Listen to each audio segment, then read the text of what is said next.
जास्त व्याजदराच्या आमिषाला बळी पडून खासगी कंपन्यांमध्ये पैसे गुंतवताना नागरिकांनी सावधगिरी बाळगावी.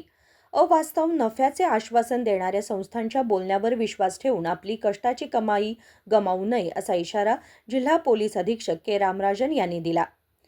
बेळगाव येथे पत्रकारांशी बोलताना त्यांनी सांगितले की अलीकडच्या काळात जास्त व्याज देण्याचे आश्वासन देऊन नागरिकांकडून कोट्यवधी रुपये गोळा करणाऱ्या काही खासगी संस्था नंतर पैसे परत न देता फसवणूक करत असल्याची प्रकरणे राज्यातील विविध भागात समोर येत आहेत. ಫಸ್ಟ್ ಆಫ್ ಆಲ್ ಅದರಲ್ಲಿ ಕ್ಲಾರಿಟಿ ಕೊಡ್ತೀನಿ. ಬಟ್ಸ್ ಅಂದರೆ ಹೇಳ್ತೀವಿ, ಬ್ಯಾನಿಂಗ್ ಆಫ್ ಅನ್ರೆಗ್ಯುಲೇಟೆಡ್ ಡೆಪಾಸಿಟ್ಸ್. ನಮ್ಮ ಹಣವನ್ನು ಡೆಪಾಸಿಟ್ ಮಾಡೋದಕ್ಕೆ ಬ್ಯಾಂಕಲ್ಲಿ ಮಾತ್ರ ಮಾಡೋದಕ್ಕೆ ಅವಕಾಶ ಇರ್ತದೆ. It is highly regulated. ಬೇರೆ ಯಾರ ಕಡೆನೂ ಹೋಗಿ ನೀವು ಡೆಪಾಸಿಟ್ ಮಾಡೋದಕ್ಕೆ ಅವಕಾಶ ಇಲ್ಲ. ಎನಿ ಪ್ರೈವೇಟ್ ಕಂಪನಿ ಇರಲಿ ಅದಕ್ಕೆ ಅವಕಾಶ ಕೊಟ್ಟಿಲ್ಲ. ಬ್ಯಾಂಕಲ್ಲಿ ಮಾತ್ರ ನೀವು ಹೋಗಿ ಡೆಪಾಸಿಟ್ ಮಾಡೋದಕ್ಕೆ ಅವಕಾಶ ಇರ್ತದೆ. NBFCs ಅಂದರೆ ಹೇಳ್ತೀವಿ, ನಾನ್ ಬ್ಯಾಂಕಿಂಗ್ ಫಿನಾನ್ಷಿಯಲ್ ಕಂಪನೀಸ್. ಅವ್ರಿಗೂ ಕಲೆಕ್ಟ್ ಮಾಡೋದಕ್ಕೂ ಇಲ್ಲ.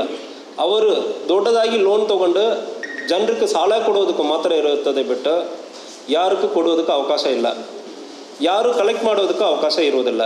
ಓನ್ಲಿ ರಿಜಿಸ್ಟರ್ಡ್ ಚಿಟ್ ಫಂಡ್ಸ್ ಅಲ್ಲಿ ಕೆಲವೊಂದು ಇರ್ತದೆ, ಅದಕ್ಕೆ ಅವಕಾಶ ಇರ್ತದೆ ಬಿಟ್ಟು ಬೇರೆ ಯಾರಿಗೂ ಇದನ್ನು ಕಲೆಕ್ಟ್ ಮಾಡೋದಕ್ಕೆ ಅವಕಾಶ ಇರೋದಿಲ್ಲ.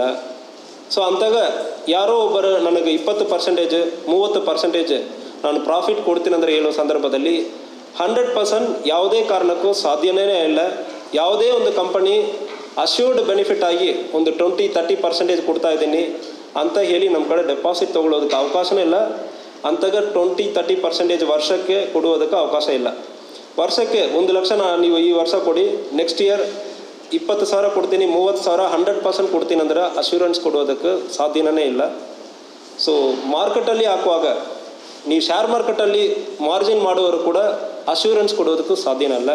ದಯವಿಟ್ಟು ಇದನ್ನು ಯಾರು ನಂಬಬೇಡ. ಒಂದು ವೇಳೆ ಅಂಥ ರೀತಿಯಲ್ಲಿ ಯಾರೇ ಒಂದು ನಿಮ್ಮ ಕಡೆ ದುಡ್ಡು ತೊಗೊಂಡಿರ್ತಾರೆ ಅಂದರೆ ಪೊಲೀಸರಿಗೆ, ಲೋಕಲ್ ಪೊಲೀಸರಿಗೆ ಮಾಹಿತಿಯನ್ನು ನೀಡಿ, ಇಲ್ಲ ಇಲ್ಲಿ ಬಂದು ಮಾಹಿತಿಯನ್ನು ನೀಡಿ. ಯಾವುದೇ ಕಾರಣಕ್ಕೆ ಅಂತಾಗ ನಿಮಗೆ ಲಾಭ ಕೊಡೋದಕ್ಕೂ ಸಾಧ್ಯನೇ ಇಲ್ಲ. ಅಂತಾಗ ಮಾಡೋರು ಮೋಸ ಮಾಡೋದು 100% ಸಾಧ್ಯನೇ ಇರ್ತದೆ. ದಯವಿಟ್ಟು ಇದಕ್ಕೆ ಯಾರು ಬಲಿಪಶು ಆಗಬೇಡ ಅಂದರೆ ಹೇಳ್ಕೊಳ್ತೀವಿ. ಸೊ ನಮ್ಮ ಕಡೆ ಯಾವುದು ಮಾಹಿತಿ ಬಂದಿಲ್ಲ, ಬರುತ್ತೆ ಅಂದರೆ ಕೇಸ್ ರಿಜಿಸ್ಟರ್ ಮಾಡ್ತೀವಿ. CIDಗೆ ನಾವು ರಿಕ್ವೆಸ್ಟ್ ಕೊಟ್ಟು ಕಳಿಸಿದ್ದೀವಿ, ಕೇಸನ್ನು सब्मिट ಮಾಡಿದ್ದೀವಿ. ಒಂದು ಕೇಸ್. कोणत्याही संस्थेबाबत संशय वाटल्यास किंवा फसवणुकीची शक्यता असल्यास त्वरित जवळच्या पोलीस ठाण्यात माहिती द्यावी असेही त्यांनी सांगितले. विनोद कोलकार, KMM मराठी, बेळगाव.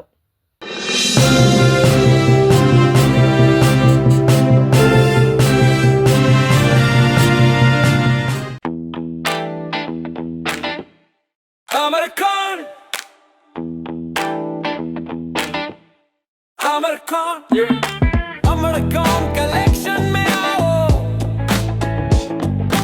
नई वैरायटी यहाँ पाओ, सबके लिए कपड़े हैं खास. अमरकॉन में खुशियाँ हैं पास. अमरकॉन. अमरकॉन कलेक्शन, खड़े बाजार, बेलगाम.